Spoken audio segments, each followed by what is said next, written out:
pavarësisht nëse do të jetë qeveri tranzicionale apo e rëndom të rregullt, unë mendoj se qeverit me letra nuk bëhen. Në asnjë vend, në asnjë shtet, qeverit me letra nuk janë bërë. Sidomos jo në rastin ton ku dy subjekte, 500 metra kanë distancë, komunikojnë me letra. Do të problemi është mungesa e komunikimit. Kjo është problemi kyç. Nuk ka komunikim, nuk ka besim, nuk ka as vullnet politik. Unë nuk jam i sigurt madje as që vetëvendosja sinqerisht e dëshiron formimin e qeverisë. Mirë tha Teuta. Unë mendoj se opozita është duke gabuar që insiston me çdo kusht që kërkon një kandidate tjetër në vend të Zonjës Haxhiu. Po mund t'i votohet kandidati vetëvendosës dhe pastaj shifet ka apo nuk ka shumicën. Është evidente që vetëvendosja nuk e ka shumicën aktualisht. Por problemi kyç mu që më duket tani në Kosovë është mungesa e komunikimit më elementar. Kam përshtypje më shpejt, më lehtë do të takohen Zelenski me Putinin, të zgjidhin problemet pas 1 milion të vdekurve se sa arrin deri tan. Dhe ky është problem real në Kosovë. Unë kam ndrojen që çështja do të zhragitet me muaj, sepse edhe nëse mbahen zgjedhjet, pa mandamentim të kushtetutës, ne prapë do të ballafaqohemi me këtë situatë. Po, a do t'ja humb pra legitimitetin më pas zoti Koçi nëse mbahen zgjedhjet, a do t'ja humb legitimitetin më secilës parti që të bëjë kësi farë lojrash pas rezultatit zgjedhor. Rezultati do të jetë aty, dikush do të humb një mandat, dikush do të fitojë një mandat. Aty do të jetë, pra do të jetë situata e njëjtë, mirë, po a do t'ja humb pra legitimitetin në lëvizjes vetëvendosje për të bërë makinacione të tilla, por edhe partive në të cilët nuk e fitojnë shumicën për të mos ia votuar pra një kandidat të cilin kushtetuta ja jep të drejtën që ta propozoj ai që është i parë. Ta propozoj.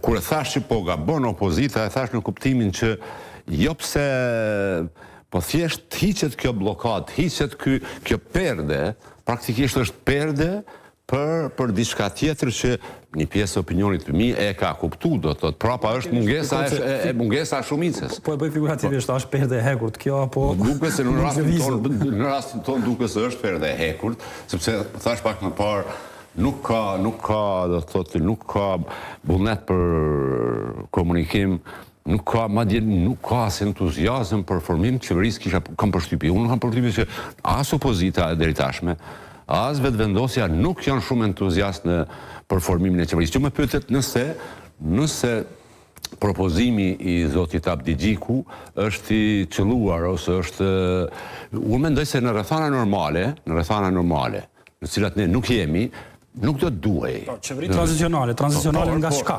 Ushtrohet pyetja nga çka? Në rrethanat që ne jemi, ndoshta edhe funksionon qeveria tranzicionale ose kalimtare, teknike, si dush mund ta quash. Pse? Nëse asgjë tjetër... Por e ka një dallim, pra, mes qeverisë teknike dhe asaj tranzicionale, pra, është një farë dallimi kështu në kuptim politik. Ka dallim, por nëse ata merren vesh, pak ka gjasat merren vesh, sepse shihet që nuk thash pak më parë, nuk mund të bëhet qeveria as një lloj me letra, do të thotë. Aja spaku do ta krijonte një atmosferë që tensionet ulen pak spaku, tulen në tavolinë dhe të merren vesh për një minimum të çështjeve që kanë të bëjnë me interesin e Kosovës, të lënë pak anash interesat partijake dhe të shikojnë se cili është ai minimumi i interesit të Kosovës për të mos e mbajtur vendin këtu të bllokuar, ka letargji, unë e hetoj do të thotë në opinion ka raskapitje, ka iritim me gjitha forcat politike, pa përjashtim, sepse shohin që ne jemi duke u cellur në një çark vicioz, në një... Po si është rritim pa 12 herë kam çuar stafin gazetarët në kuvend që ta përcjellin serialin e njëjtë. Kjo mund të vazhdojë nëse nuk ulen në tavolinë.